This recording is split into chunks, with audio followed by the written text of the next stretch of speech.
Voilà, merci de nous retrouver pour Instant Vérité. C'est la doyenne des formations politiques nationales. Créée par le père fondateur de la Côte d'Ivoire moderne le 9 avril 1946, elle a dirigé le pays pendant 39 années. D'abord sous la houlette de Félix Houphouët-Boigny et ensuite sous celle d'Henri Konan Bédié. Passé dans l'opposition depuis 23 ans, suite au coup d'État militaire qui a mis fin à son pouvoir en 1999, le parti essaie de se reconstruire. Dans cette longue marche dont le but ultime est de revenir au pouvoir, le PDCI, car c'est de lui qu'il s'agit, est passé par plusieurs schémas et a perdu en chemin bon nombre de ses militants. Eh bien, au lendemain de son 76e anniversaire, nous recevons Maître Blessy Jean Chrysostome, vice-président du PDCI, avec qui nous allons tenter de parcourir les grandes lignes que s'est fixées le PDCI en termes de perspective.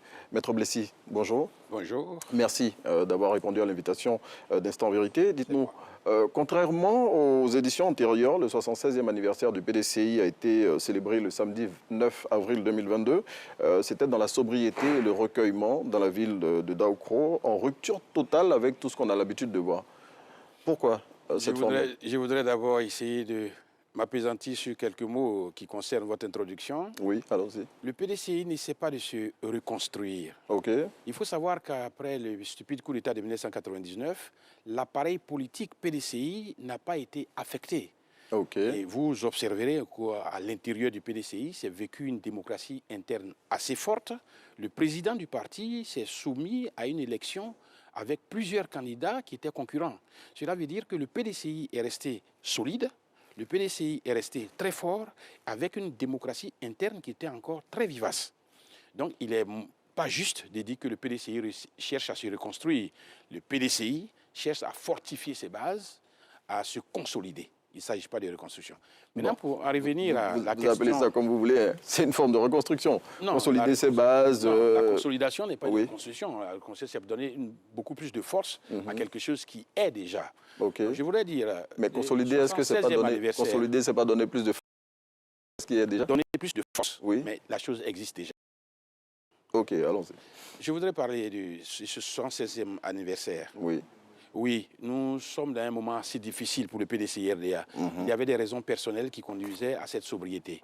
D'abord, le secrétaire exécutif du PDCI-RDA, oui, M. Maurice Guikawe en deuil. Oui. Guikawe a perdu sa mère. Ok. Avant, il avait perdu son aîné et maintenant sa mère. Ok. Le président du parti, Aimé Henri Konan Bédié, est en deuil. Oui. Il a perdu son neveu et il a perdu son aîné. Oui. On ne peut pas faire comme si rien ne s'était passé pour commencer à festoyer, même au 76e anniversaire. Et il faut remarquer que le 76e anniversaire arrive après le faste mouvement du 75e anniversaire. Donc c'est une fête intermédiaire. Nous fêterons beaucoup de fastes. Le 80e anniversaire, c'était juste une fête intermédiaire. Il y avait des raisons pour ne pas être faste. Ok. Donc, anniversaire, on le rappelle, hein, comme vous l'avez dit, qui a été célébré dans la sobriété. À cette occasion, le PDCI a demandé des messes et des prières dans presque tous les lieux de culte sur l'ensemble du territoire national. Dites-nous, à l'occasion de cet anniversaire, le président du PDCI-RDA, Henri Konan Bédié, dans une déclaration, a indiqué que le parti n'avait pris aucune ride et qu'il était encore plus solide que jamais. Bon, vous l'avez dit tantôt, mais quand on regarde les soubresauts qui traversent le PDCI en ce moment, avec tout ce qui se passe au sein du parti, est-ce que ce n'est pas plutôt le contraire? Ne vous inscrivez pas dans la rumeur. Hein. J'attends beaucoup plus de on le constate. Le choix des faits. On le constate, Maître Blessy. On le constate à travers la lecture des réseaux sociaux. Non, pas seulement la lecture des réseaux sociaux, Maître Blessy. On le voit. On sortit des éléments qui ne sont pas justes. Je vais vous informer. Informez-nous, Maître Blessy. Le PDCI est très fort. Nous sortons d'adversités très puissantes contre le PDCI-RDA. Oui. Les difficultés et tous les morts qu'il y a eu à l'occasion des élections de 2020, si on les appelle encore des élections. Oui. Un rajeunissement... Elles ont été des élections, Maître Blessy. Je ne peux pas vous laisser dire ça. Elles ont été des élections. Le président du PDCI ne peut dire que le parti est rajeuni. Le parti est devenu plus fort. Il n'y a aucun soubresaut à l'intérieur du PDCI-RDA. Ne saisissez pas les faits qui sont sur les réseaux sociaux pour qualifier l'histoire. Maître Blessy, vous conviendrez avec moi qu'il n'y a pas que les réseaux sociaux qui en parlent. Il y a toute la vague de nominations qu'il y a eu au sein du PDCI qui a été faite par le président Bédié et tout ce que ça a orchestré comme à une mouvement. Restructuration qui est initiée par le président du parti. Donc il y a un mouvement au sein du parti. Un mouvement à l'intérieur du parti. Vous convenez avec moi? Un parti qui ne vit pas, qu'il n'y a pas de mouvement, c'est un parti qui meurt. Le PDCI doit toujours se renouveler. Oui. Se renouveler. Vous savez, il faut faire attention. Regardez les organisations les plus dynamiques. Ce sont les organisations qui ont une politique de faire en sorte que le travail d'équipe soit le leitmotiv. Le PDCI ne peut pas rester comme ça et ne pas changer de dynamique. Le PDCI change la dynamique pour dire seul le travail d'équipe paye.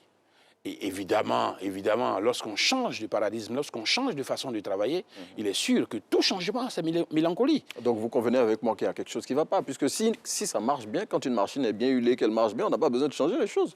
Mais on change des choses, mais non, quand vous voyez ça marche, la vie des organisations, quand ça marche bien, on ne change pas. Oui, je suis d'accord avec vous. Ça marche très bien, oui. On doit utiliser l'ensemble des forces vitales de cette société. Est-ce qu'on a besoin de changer une équipe qui gagne? On doit faire vivre le PDCI avec l'ensemble des militants qui sont des cadres du PDCI. Le PDCI n'a pas gagné en 23 ans. Oui, en 23 ans. Le PDCI n'a pas gagné en 23 ans. Le PDCI n'a pas gagné, mais en 23 ans, le PDCI a continué à exister.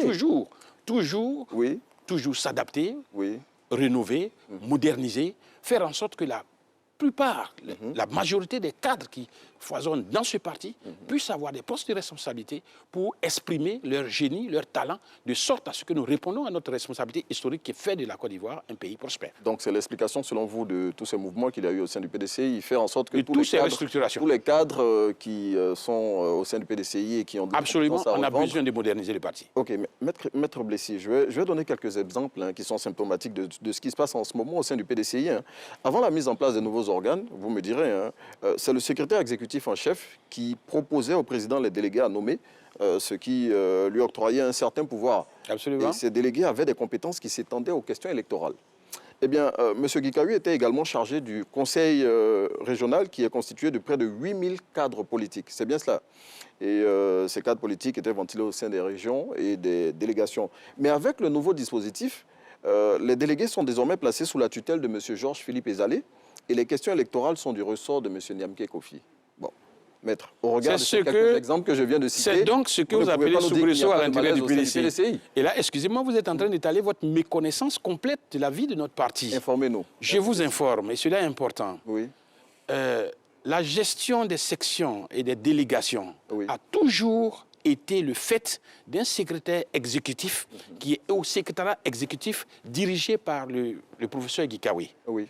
En son temps, ce secrétaire exécutif chargé des sections et des délégations était dirigé par M. Seribi Nguissan. Oui. Donc, ce poste de secrétaire exécutif chargé des sections et des délégations existe depuis toujours. Ce poste de secrétaire exécutif chargé des sections et des délégations est désormais assuré par M. Georges-Philippe Ezalé. Donc, il n'y a aucun changement. Aucun changement. Peut-être la personnalité, le brio, la prestance de cette personnalité peut peut-être faire croire, faire penser qu'il y a un changement. Il n'y a pas de changement. Deuxièmement, la finalité d'un groupement politique, l'organisation politique PDCI-RDA, c'est quoi sa finalité propre? C'est de conquérir le pouvoir. Oui. Et on conquiert le pouvoir comment? On conquiert le pouvoir par des élections. Cela veut dire que la chose électorale est une chose très importante qui ne peut pas être calibrée dans des strapontins quelque part dans un secrétariat exécutif. Le président Henri Konan Bédié décide donc de créer un comité chargé de la stratégie et des élections pour le faire sortir du secrétariat exécutif. Où est le mal en cela? D'ailleurs, ce comité,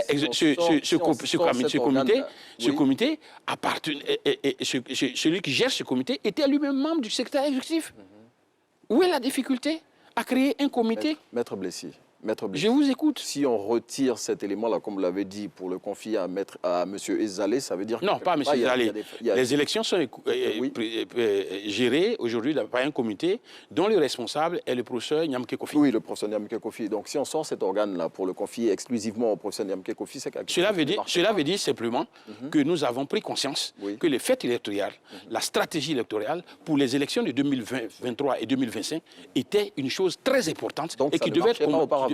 Ça marchait auparavant, mais nous devons améliorer. Pourquoi? Nous devons améliorer. Donc ça ne marchait pas. Non, nous devons améliorer. Merci, Maître Blessis Jean Chrysostome. Je rappelle, vice-président du PDC-RDA, député de Béoumi aussi. Merci. Merci d'être venu répondre à l'invitation d'Instant Vérité pour nous permettre de savoir, 76 années après sa création, où va le Parti démocratique de Côte d'Ivoire. Merci à tous de nous avoir suivis. On va passer le relais à Naomi Amoussou Alafé pour la suite de Matin Bonheur.